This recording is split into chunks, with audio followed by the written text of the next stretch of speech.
than 30 years and 2 world wars divided the 2 excursions, one of the trips organised yearly until World War I by the Haslingden Tradesmen's Association.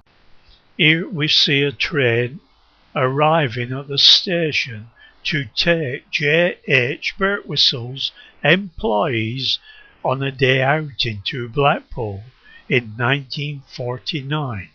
The houses at the back of the station is known as Donkey Row. The site chosen for Haslingden railway station was unfortunate. It was far from the town centre and so low-lying that passengers had to climb a ladder to reach Blackburn Road. Attempts to re-site the station were made on many occasions, but all failed. It was called Peg House Lane, but later called Station Road, with Commercial Mill on the left. The wooden steps known as Jacob's Ladder was replaced by stone steps in October 1904. A view of Haslingden can be seen from the railway station. Here we have passengers on the railway station before World War I. At the top of the road we can see Jacob's Ladder. There is a landing midway in the first portion of the stairway, another at the bend, and another at the summit. At the same time that the improvement was carried out, the short road round the steps into Blackburn Road was widened and otherwise improved, and its retaining wall, about the condition of which there had been complaints from a property owner, was rebuilt. There was a joke about the old ladder applies to the newer steps.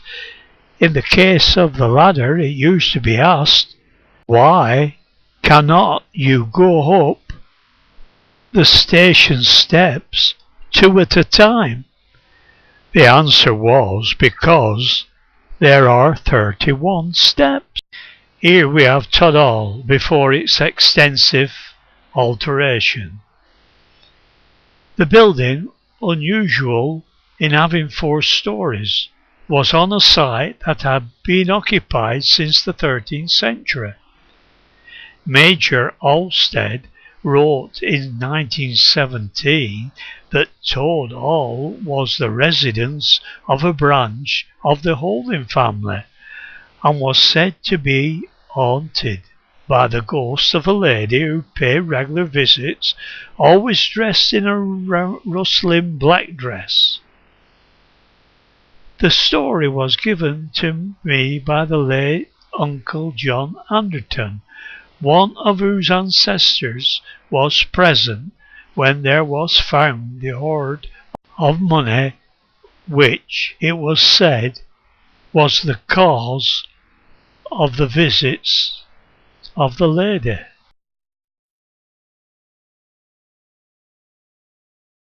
Grain Valley. The construction of the Haslingden Reservoir, which opened in 1912. This led to the depopulation of the village. Several schemes were submitted and put forward for bringing life back to the valley.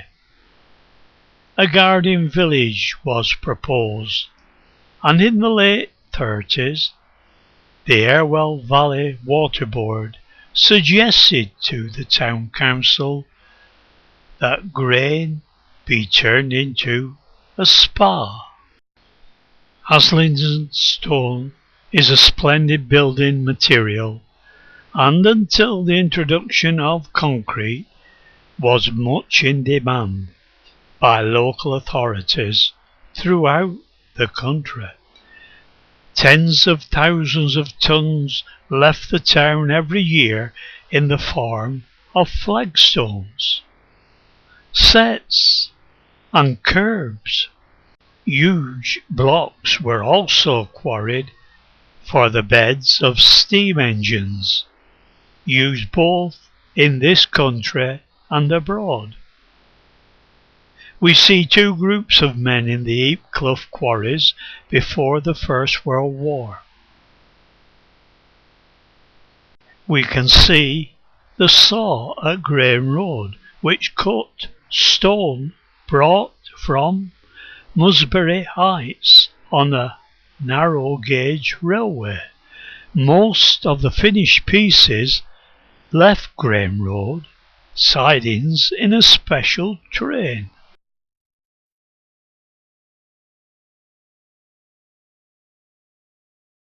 St. Stephen's Church was built in 1868 and remained on its original site until 1925, when it was moved stone by stone to 3-lane ends. The picture was taken on the day before demolition began. Unlike most other parts of Haslingden, where the nonconformists were in the majority, Graham Village was a stronghold of the Church of England. Here we have the founders of the Mothers' Union in 1884, with the vicar, the Reverend W. Pigeon.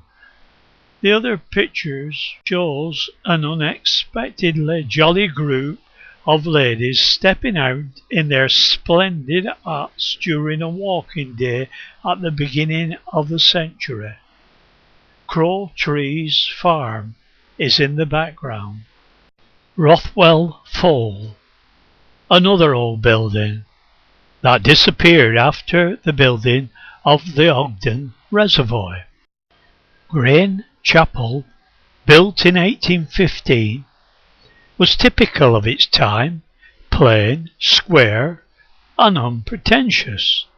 For many years after the village was depopulated, the older generation of grainers held occasional services in the chapel, and on Good Friday crowds went there for their traditional service and tea party. There is a man from Haslingden who calls the Mayor of Grain. No matter where you see him, he's always dressed the same. He has a trilby hat on and spats up to his knees, and if you go too near him, he'll cover you with fleas. Grain produced many characters, two of whom are seen above with pupils of the village school. Is the headmaster, J. Pillin, who gave up his job in 1898 to join the Klondike Gold Rush, to prepare for the rigorous of the Yukon. He slept for a winter in a tent on the Grain hillsides, wearing only his underclothes. He had many adventures in Canada, but failed to strike it rich. This picture is from the 1920s. It shows the extent of the gardens, and we see two ladies in long dresses are playing battledore and shuttlecock. The gardens closed in 1941. Dancing round the maypole, merrily we go, hip-a-chip-a-churry, to and fro. All the happy pastimes round the village green, sporting in the sunshine, hooray for the Queen. Can you dance the polka? Yes, I can. Not with you, but my young man. First upon the heel, and then upon the toes. That's the way the polka goes. locals. The tea gardens at Kettlewell Hall enjoyed great popularity between the wars, and as many as 3,000 people will visit them on a sunny Easter weekend, with hikers and others coming from surrounding towns. The staff often serve 1,200 teas on Good Friday. Bentley House in Fairy Glen is the home of Jonathan Howarth, the whisky distiller. Whisky in Lancashire? The idea seemed bizarre, but 100 years ago it was famous enough and much sought after by connoisseurs and exercise men alike. The underground movement, and that is what it literally was, centred on the Grain Valley, near Haslingden, where great ingenuity was displayed in outwitting the law. Elsewhere the practitioners, though skilful, were often caught because they paid insufficient attention to detail. There were many prosecutions, but whisky distilling continued in Grain Valley until the early years of this century, with metal waistcoats which held between 2 and 3 gallons and a container concealed in a donkey's saddle among the methods used to transport the output.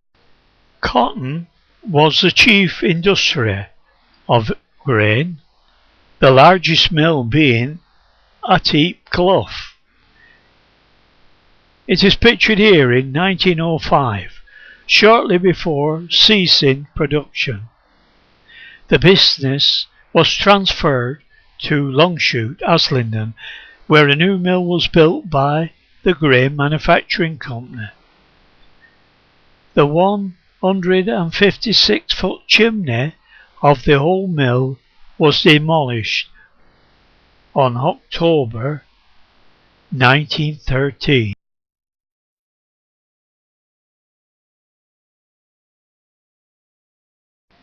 Though Grain became a deserted village, St. Stephen's Church remained in use. Attachments were strong, but the journey for parishioners who had moved nearer Haslingden was a long way off, and in 1925 it was decided to move the building to 3 lane ends.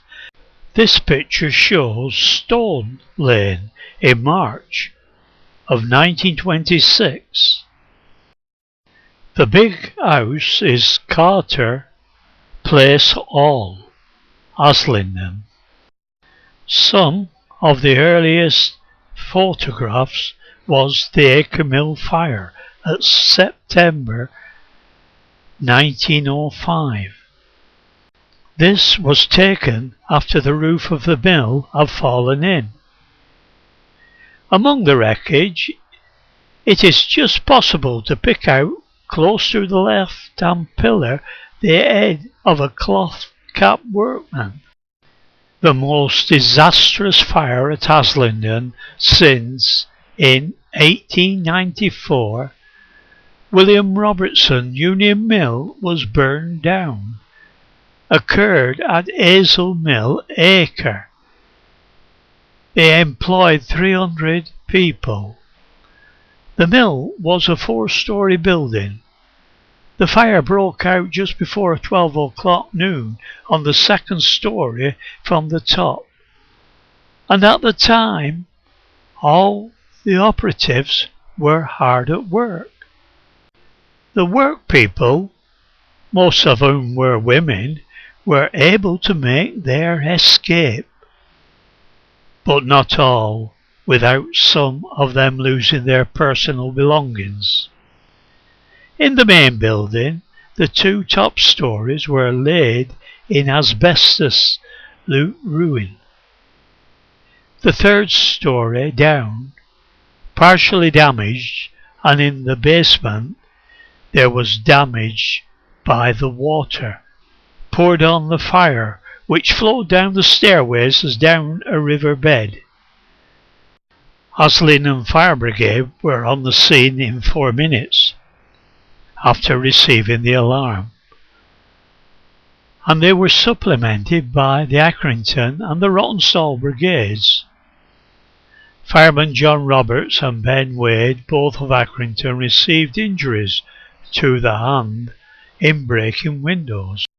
Here we have the junction of Blackburn Road and Worsley Street in the days when horse-drawn vehicles were more numerous than motor cars. Worsley Street takes its name from the family which ran mills in Rising Bridge and Stonefold.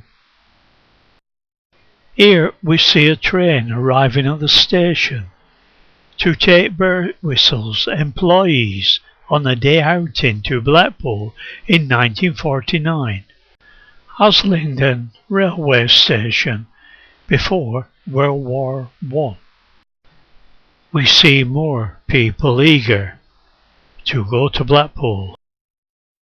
St. Stephen's Church.